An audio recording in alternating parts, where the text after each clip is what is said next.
Maupo ka, Iha. Napalunok siya at saglit na sumulyap sa mga ito. Nakita niya sa Stanley na parang bagot na bagot sa kinuupuan nito habang nasa tapat ito ng Mrs. Scott. Samantalang seryosong-seryoso naman ang mukha ng mommy nito. Napansin rin kaya ng mga ito na bagay sa kanya ang uniformeng suot niya. Hindi na ako magpapaligoy-ligoy pa sa inyong dalawa. Hindi ako natuwa sa naabutan kong eksena ninyong dalawa. Ang akala ko ba'y naghiwalay na kayo? Nagkabalikan ba kayo? Napalunok si Eunice bago siya umiling. Hindi po. Mahinang sagot niya. Nakakunot naman ang noon ni Stanley at parang may hinala na ito sa gustong sabihin ng mommy nito. Hindi naman pala. Bakit kayo gumagawa ng milagro?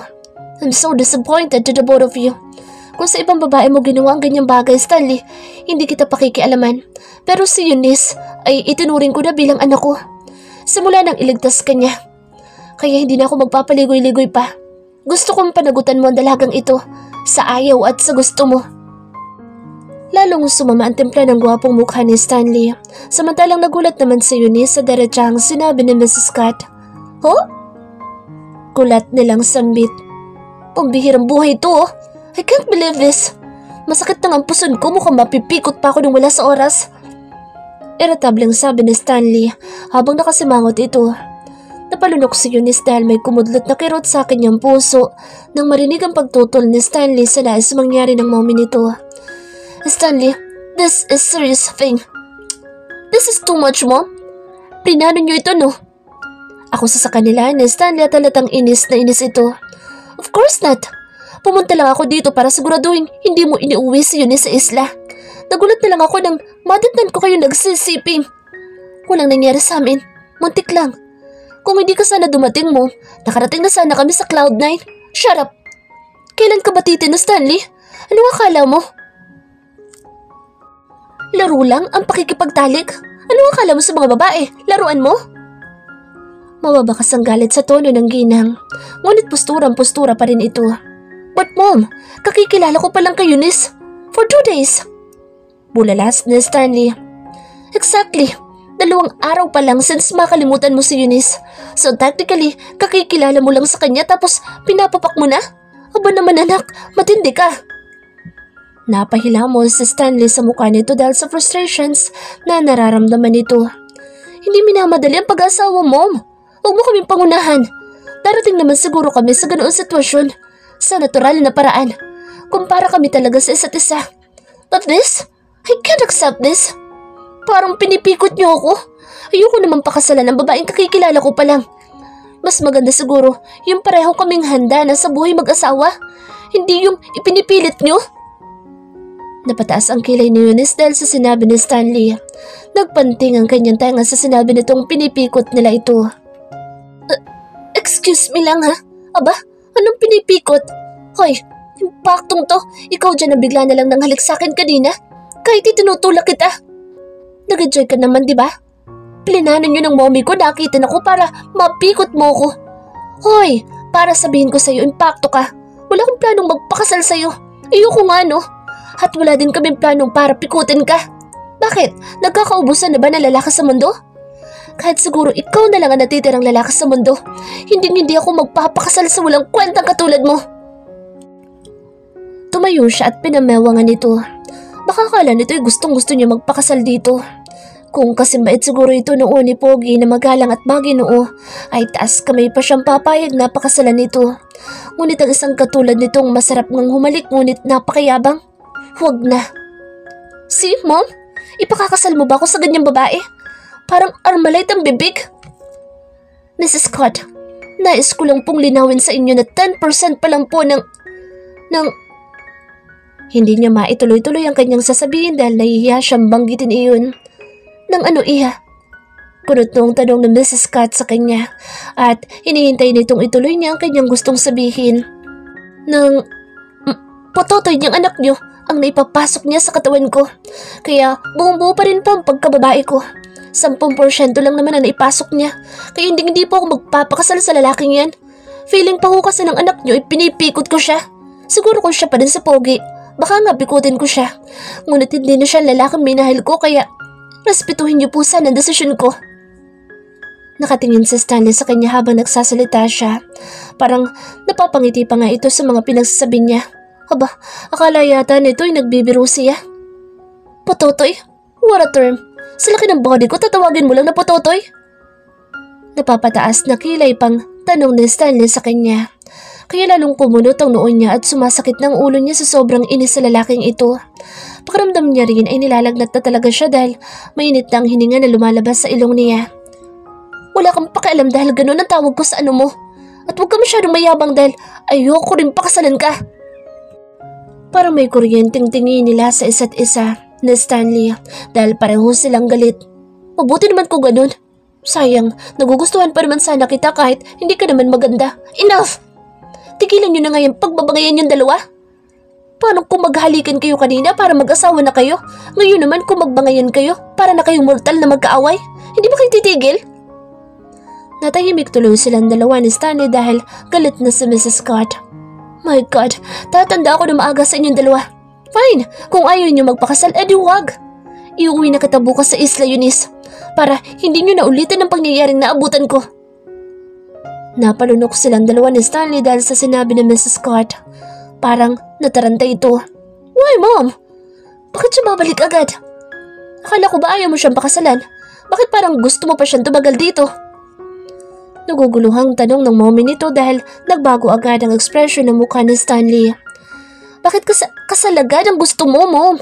Nagkakamabutihan pala nga sana kami. Nagkakamabutihan? Kung mag-away nga kayo, daig niyo pang aso't pusa.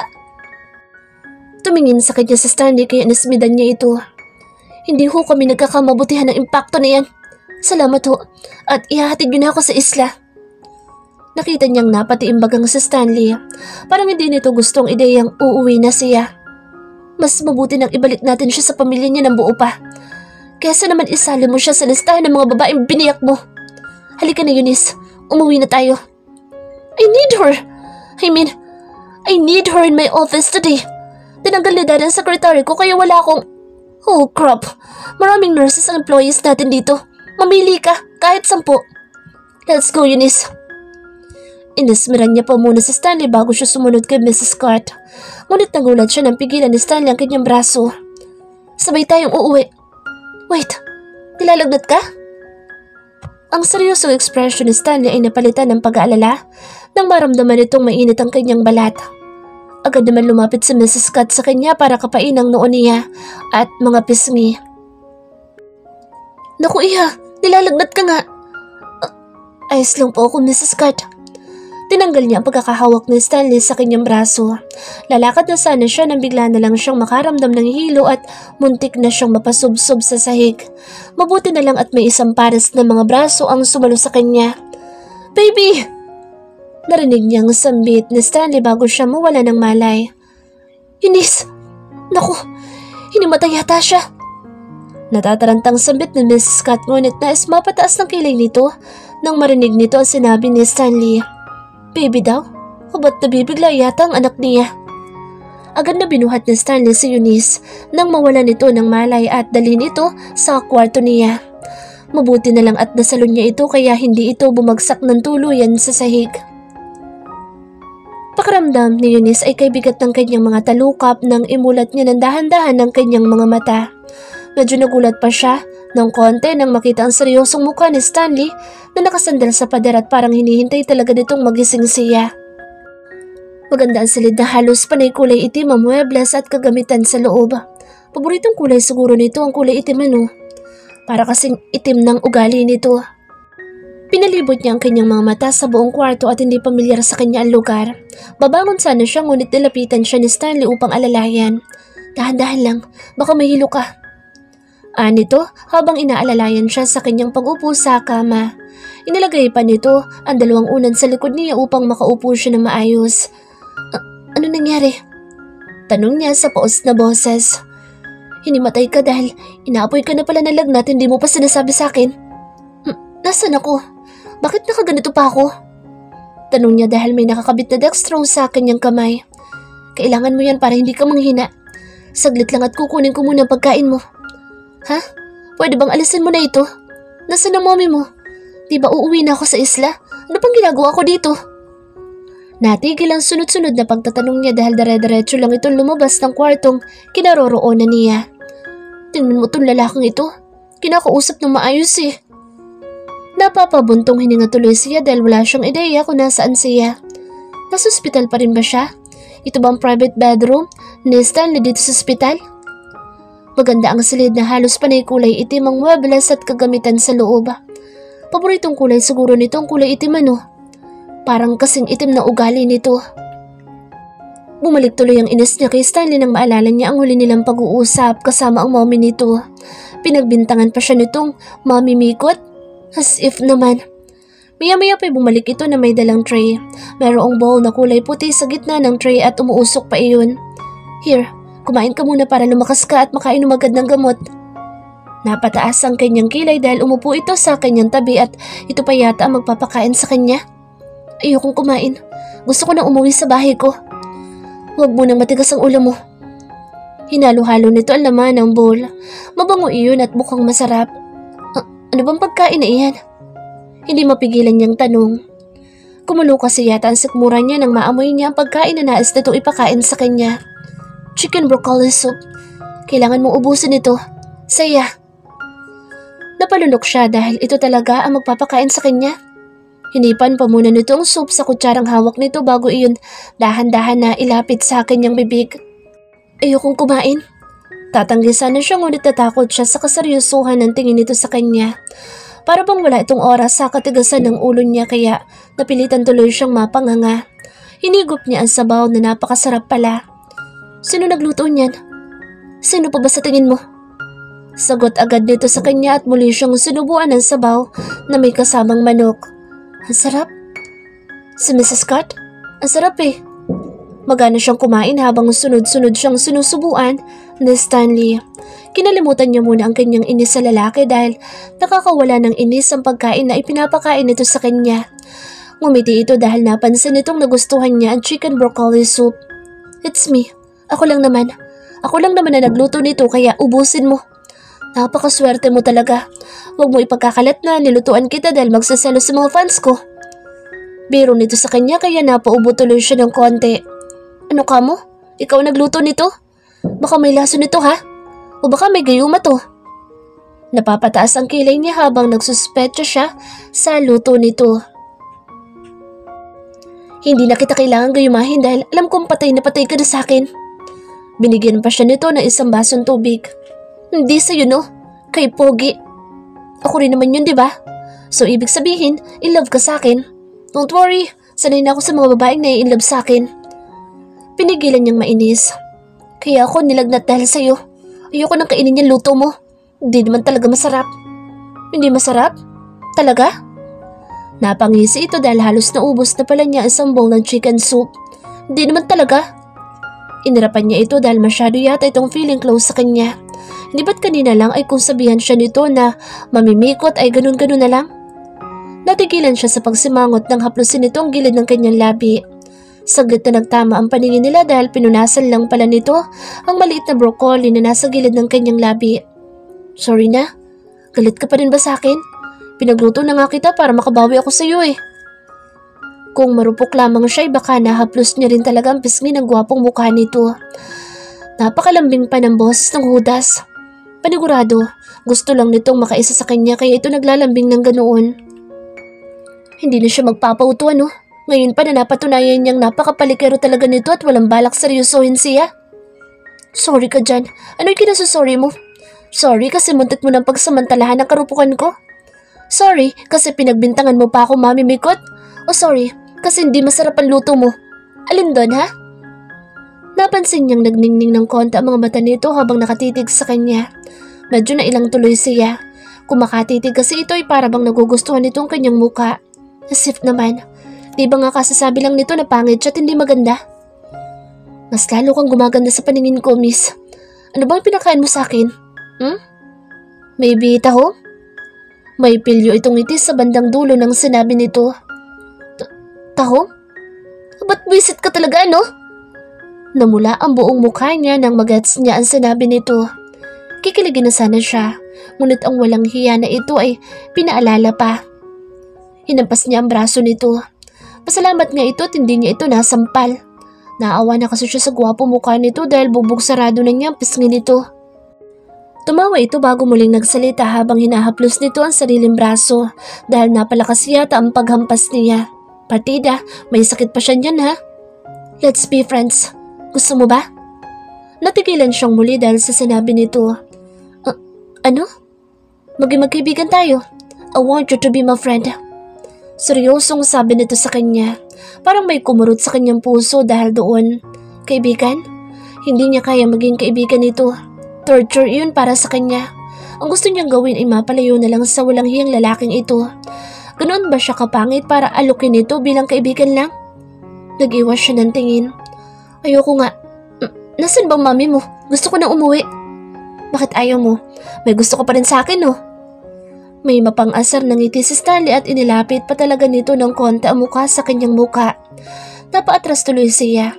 Pasandal sa mga unat at hindi niya napigilan ang pagtibok ng mabilis ng kanyang puso habang nakatitig sa magaganda nitong mga mata.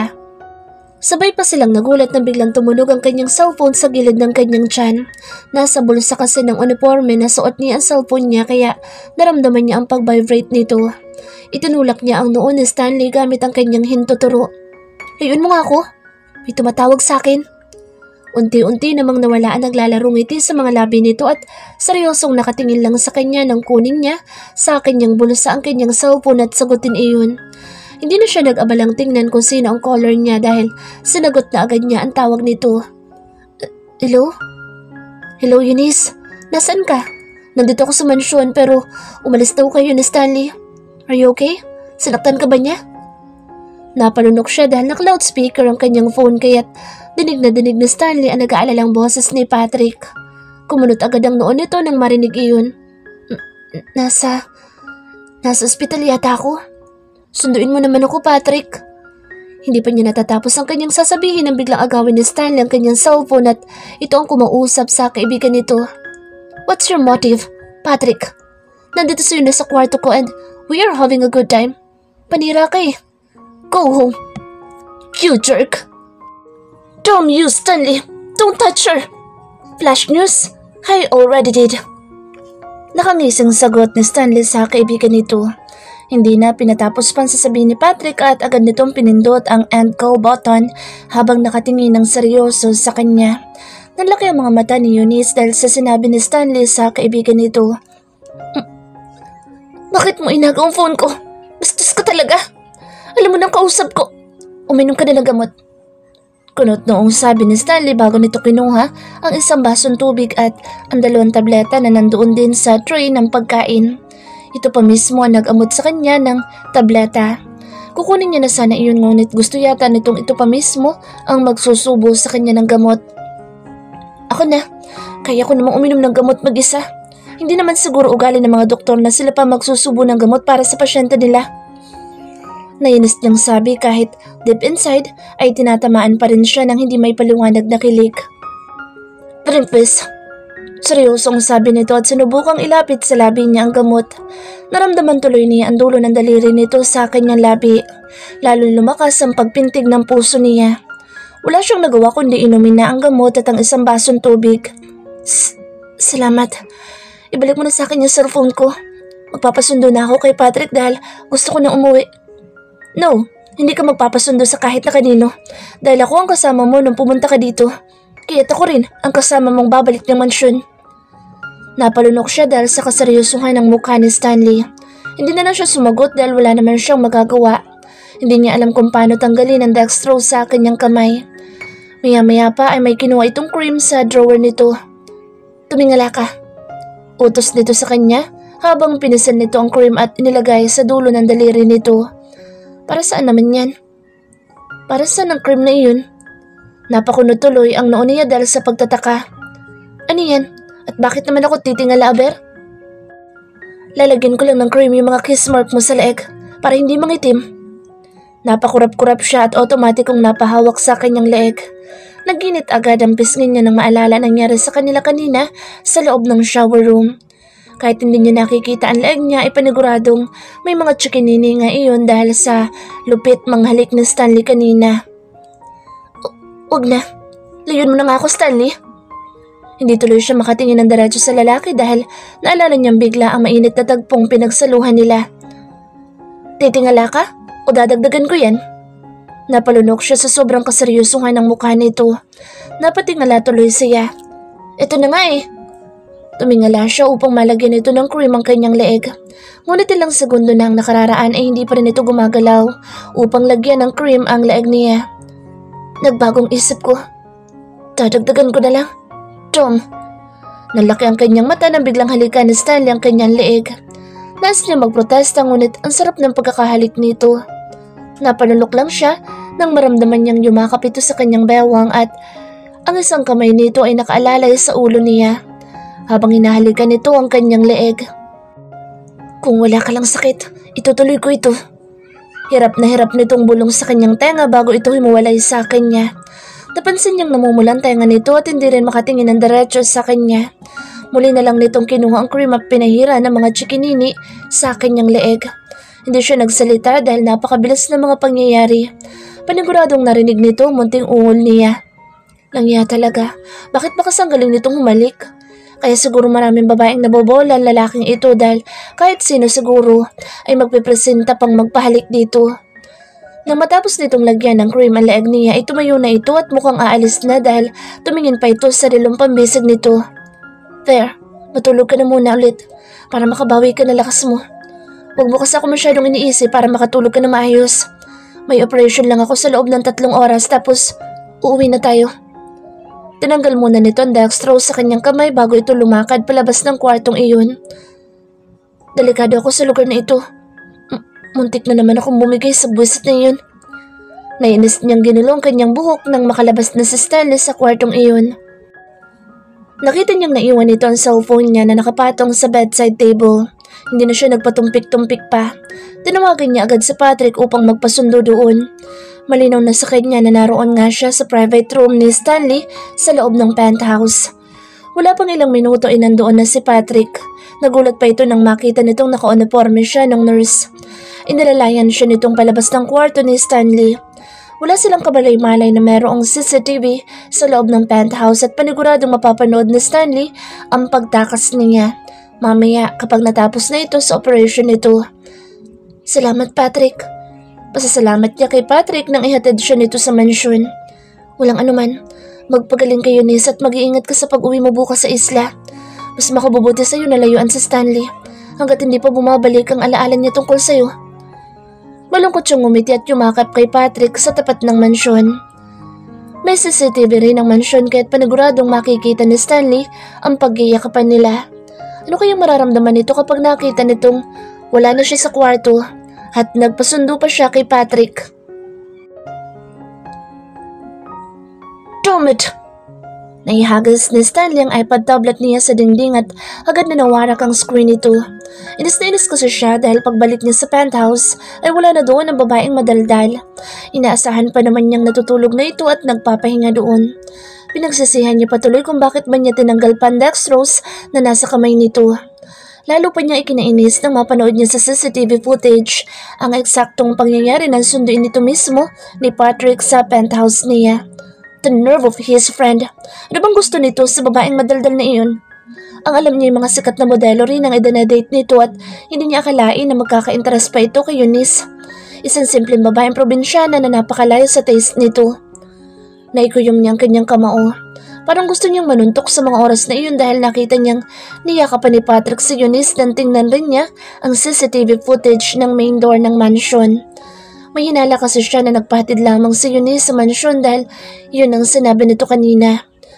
Mabilis niyang denial ang cellphone number ng kaibigan niya. Bakit ka napatawag, Scott? Sagot ni Patrick sa kabilang linya. Damn you, Patrick! Bakit mo kinuha si Eunice dito? Ano bang gusto mo, ha? Do you really like her? Asik niya agad kay Patrick dahil nagigigil siya sa ginawa nito. Hindi rin niya maintindihan ang kanyang sarili kung bakit ba ganito ang reaksyon niya. Eunice is just a simple girl. Hindi nga ito kasing ganda ng mga ex-girlfriends niya. Ito yung tipo ng babaeng hindi niya pagtutuunan ng pansin dahil hindi ito papasa sa standard niya. Ngunit bakit parang gusto niyang pilipitin ang leeg ni Patrick sa mga oras na ito? Relax, Stanley. Hinatid ko lang siya sa mansyon ninyo. And to answer your question, yes, I like her. Napasuntok siya sa kanyang lamesa. Naramdaman niyang namanhid ang kamao niya dahil sa impact ng ginawa niyang pagsuntok sa matibay na lamesa niya. Pinapatawa mo ba ako? Paano mo naman magugustuhan ng babaeng yan? Stay away from her. Because she's nice and wipe material for me. Seryoso ako kay Eunice. Wait a minute. Hindi mo naman siya gusto, di ba? Bakit ka nagkakaganyan? Bad news for you. Dahil in love sa akin ng babaeng iyon. Stay away from her kung ayaw mong kalimutan kung magkaibigan tayo. Isang seryosong pagbabanta ang kanyang binitawang mga salita kay Patrick bago niya tinapos ang kanilang pag-uusap. Hindi rin niya alam kung bakit niya nasabi ang mga iyon dahil kusa iyon lumabas sa kanyang bibig. Imposible namang nagsaselos siya. He's never been jealous. Kahit kailan ay hindi pa siya nagselos. May isang operation pa sana siya ngunit nagbagong isip niya. Ibinigay na lang niyang operation niya kay Doc Ace dahil gusto na niyang umuwi. He wants to wreck the girl's neck for God's sake. Siya nagasikaso sa babaeng yun tapos tatakasan lang siya nito. Ipinagluto niya pa nga ito ng chicken broccoli soup para makabawi-bawi naman siya sa dalaga kahit papaano. Hindi siya marunong magluto ngunit sinundan niya lang ang tutorial sa YouTube kung paanong magluto ng soup na iyon. Pero ang babaeng madaldal na iyon, hindi man lang siya hinintay matapos sa kanyang trabaho at nagpasundo pa talaga ito sa ibang lalaki. Pinaharurot ni Stanley ang kanyang kotse patungo sa mansyon. For the record, ito na yata ang pinakamaaga niyang out sa trabaho at unang beses niya ring ipasalo sa ibang doktor ang operation na siya dapat ang gagawa. Eunice, mapapalo talaga kita sa puwet mo. Iniinis mo na talaga ako. Inis niyang sambit bago niya paharurutin ang kanyang kotse. Pagdating niya sa mansyon ay agad niyang hinanap ang dalaga sa mga kasambahay. Where's Eunice? Kunot nung tanong niya kay Manang Ising. Nasa kwarto niya, sir. Nagpapahinga. Dire-diretso siyang pumunta sa kwarto ng dalaga. Hindi na siya kumatok dahil nabubuisit siya sa ginawa nito sa kanya. Hoy, bakit ka nagpasundo kay Patrick? Pagagalitan na sana niya sa Eunice ngunit natigilan siya nang makita niyang tulog na tulog ito habang nakahiga sa kama nito. Mabuti na lang at hindi ito nagising sa boses niya. Lumapit siya sa dalagang natutulog ng mahimbing. Mukhang bumabawi ito ng tulog dahil alam niyang nahirapan din ito sa sitwasyon nila. Umupo siya sa gilid ng kama upang pagmasdan ito. Totoo nga kayang nagkaroon siya ng espesyal na damdamin para sa babaeng ito noong nasa isla sila? Parang gusto na niyang maniwala dahil habang tinititigan niya ito ay bumibilis ng kusa ang pagtibok ng kanyang puso.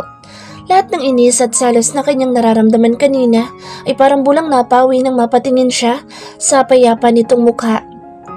Sino ka ba talaga sa buhay ko? Hindi niya maiwasang haplusin ang pisngi nito. Napataas ng konti ang sulok ng kanyang labi na sapat na para lumabas ang isang biloy niya sa kanyang pisngi habang natutuwa siyang pagmasdan ng mukha ng dalaga. Hindi ito kagandahan katulad ng mga asawa ng kanyang mga kaibigan. Ang asawa ni Chris ay napakaganda. Modelo ito at kahawig pa ng actress na si Thalia.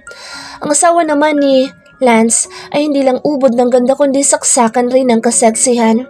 At ang mga nobya niya noon ay malayong malayo sa itsura ng babaeng ito. Marahil kung iyon ang batayan ng pagiging maganda ay wala talagang laban ang kasimplihan ni Eunice.